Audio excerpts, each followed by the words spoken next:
मजाक करते हो? कृष्ण क्या दिखाई देते हैं, वो भी इस कलयुग में?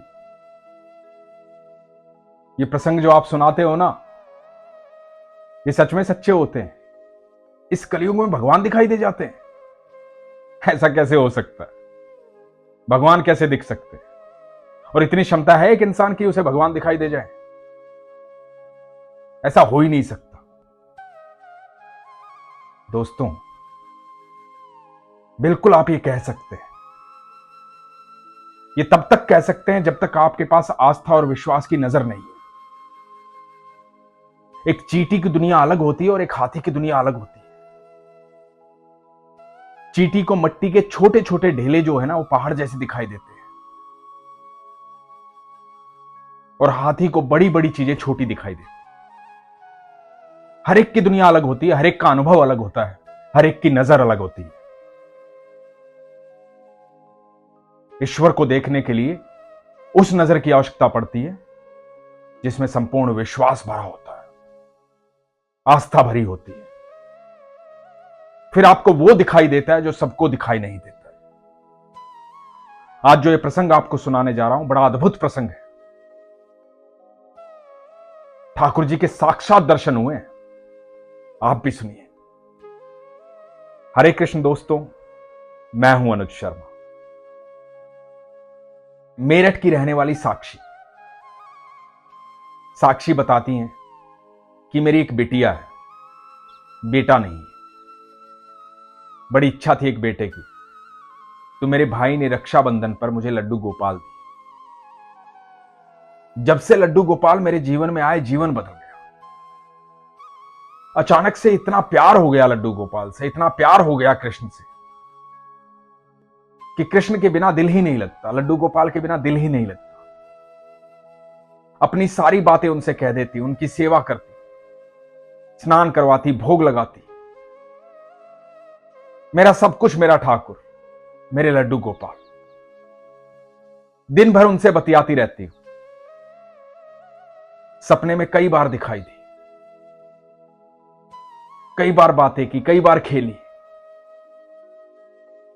दिल में जो कुछ भी आता है ठाकुर जी को कह देती हूं, इसलिए किसी बात की चिंता होती ही नहीं है कभी भी। पहली जन्माष्टमी आई। जन्माष्टमी मेरे लिए बड़ा दिन था, मेरे ठाकुर का जन्मदिन था। उत्सव की तरह तैयारी की, खूब धूमधाम से जन्माष्टमी मनाई। बड़ा आनंद आया जब मेरे ठाकुर की सेवा करती हूं, उसके साथ खेलती हूं, उससे बातें करती हूं, तो जीवन में ऐसा लगता है कि इससे सुखद समय कोई हो ही नहीं सकता। जन्माष्टमी के बाद आती है ठाकुर जी की छठी। छठी की तैयारी चल रही थी। साक्षी बताती है कि उस दिन ठाकुर जी को स्नान करवा के, दूध का भोग लगा के, उनको थोड़ा विश्राम करने के लिए सुला दिया अपने कमरे में। और उसके बाद मैं रसोई में चली गई, छठी की तैयारी कर रही थी। प्रसाद बनाना था, भोग बनाना था, कड़ी चावल बनाए। कड़ी चावल ठाकुर जी को अत्यंत प्रिय है, तो साक्षी ने कड़ी चावल बनाए, खीर बनाई। खीर बनाई तो खीर में बादाम डालने थे, तो याद आया कि बादाम जो है वो साक्षी के कमरे में है। साक्षी का वही कमरा जहां वो ठाकुर जी को विश्राम के लिए सुलाती। तो बादाम लेने अपने कमरे में गई। वहां इनका सोफा है, सोफे के ऊपर एक स्लैब है जहां पर ठाकुर जी सो रहे थे, विश्राम कर रहे थे, इनके लड्डू गोपाल। उनको निहारा, अलमारी से बादाम लेने लगी। कमरे में साधारण रोशनी थी, जैसी रोशनी आमतौर पे कमरे में होती है, थोड़ी सी रोशनी जो आमतौर पे हर घर में, हर कमरे में होती है, वैसी रोशनी वहां भी थी। अलमारी से बादाम लेने लगी। जब बादाम लेने लगी तो अचानक से घुप अंधेरा हो गया, जो कि असंभव था। एकदम अंधेरा हो गया, कुछ दिखाई ना दे। साक्षी पीछे मुड़ी तो क्या देखती है, जहां इन्होंने अपने लड्डू गोपाल को सुलाया है, वहीं पर सोफे पर चौड़े चौड़े कंधों वाले, घुंघराले बालों वाले, मोर पंखधारी, मुकुटधारी, पीतांबरी पहने, नीले वर्ण के ठाकुर जी साक्षात बैठे हुए हैं। पूरे कमरे में घुप अंधेरा है, लेकिन इनको सिर्फ एक झलक याद है। वो झलक ये है कि मुकुट पहने हुए मोर पंखधारी, घुंघराले बालों वाले, चौड़े चौड़े कंधे ठाकुर जी सामने बैठे हुए।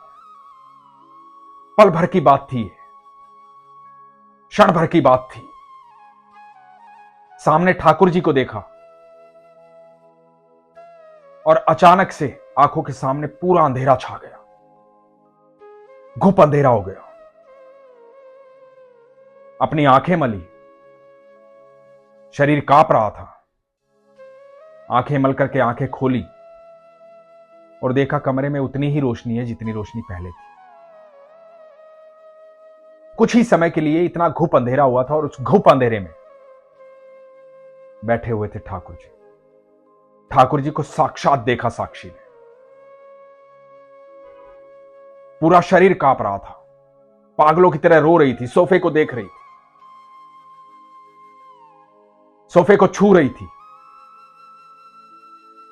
भाग करके ऊपर गई सासू मां के पास, जाकर रोने लगी। रोते रोते बता रही है कि मम्मी ठाकुर जी को देखा मैंने, मेरे कन्हैया आए थे, नीचे सोफे पे बैठे थे। वहां जा स्लैब पे अपने लड्डू गोपाल को सुलाया है ना, वहीं सोफे पर बैठे हुए थे मेरे ठाकुर। कमरे में अंधेरा हो गया था, मेरे ठाकुर को देखा, चौड़े चौड़े कंधे थे उनके, घुंघराले बाल थे, मुकुट पहने हुए थे, मोर पंखधारी ठाकुर जी, मैंने देखा है उनको। लगातार बोलती जा रही है पागलों की तरह, रोती जा रही है। सासू मां कहती है कि तेरी भक्ति का असर है, तो इतने मन से, इतने चाव से अपने ठाकुर की सेवा करती है। भगवान तो साक्षात हर जगह है, जब आपकी आस्था होती है तो आपको दिखाई देते हैं। वही साक्षी बताती है कि जब मैं लड्डू गोपाल की सेवा करती थी इतने चाव से, इतने प्रेम से, तो मेरे सारे रिश्तेदार, दोस्त, सब पड़ोसी ये कहने लगे थे कि तू पागल हो जाएगी, इतनी सेवा करती है, इतनी बातें करती है, हर समय कृष्ण कृष्ण कृष्ण कृष्ण, पागल हो जाएगी तू। ये पागल होना भी अच्छा है। जो पा लेता है ना वही पागल होता है। कौन पागल नहीं होना चाहेगा ठाकुर से मिलकर। ठाकुर आज दिखाई दे जाएं, आज मिल जाएं, उसके बाद क्या जरूरत है किसी बुद्धि की, किसी ज्ञान की, पागल ना होने की। जब सर्वेश्वर हमारे साथ है तो किसी चीज की भी आवश्यकता नहीं होती। अनंत ब्रह्मांड के मालिक हमारे साथ है तो मन में कोई चाह नहीं होती, कोई इच्छा नहीं होती। मैं आपसे सिर्फ एक बात कहता हूं, छोटी छोटी चीजों में मत फंसो, डरो मत, घबराओ मत, परेशान मत हो। परेशानी का कोई दूसरा कारण नहीं है। परेशानी, दुख और डर, भय, इन सब का कारण एक ही है कि अभी तक आप ठाकुर के पास पहुंचे नहीं हैं।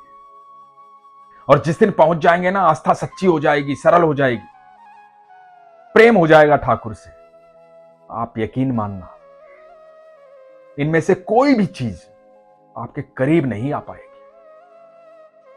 और आपको किसी चीज की आवश्यकता भी नहीं रहेगी। भौतिक आवश्यकताएं तुच्छ हैं, छोटी है। अनंत ब्रह्मांड का मालिक है वो, जो उसका हो जाता है अनंत ब्रह्मांड उसका हो जाता है।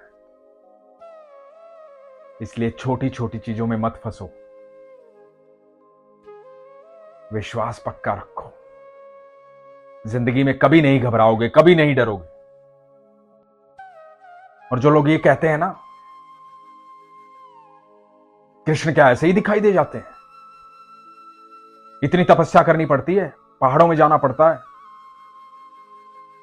इतने साल तपस्या करनी पड़ती है, भूखे रहना पड़ता है, तब कृष्ण मिलते हैं। कृष्ण क्या ऐसे ही मिल जाते हैं? हां मेरे दोस्त, कृष्ण ऐसे ही मिल जाते हैं। आप सरल होने चाहिए, आप सच्चे होने चाहिए, आपका स्वभाव जो है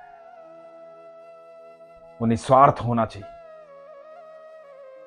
देखिए फिर आपके नेत्रों में वो ऊर्जा आएगी, वो दिव्य दृष्टि आएगी, जिससे आप ठाकुर जी को देख पाएंगे, क्योंकि ठाकुर जी तो हर समय आपके साथ हैं।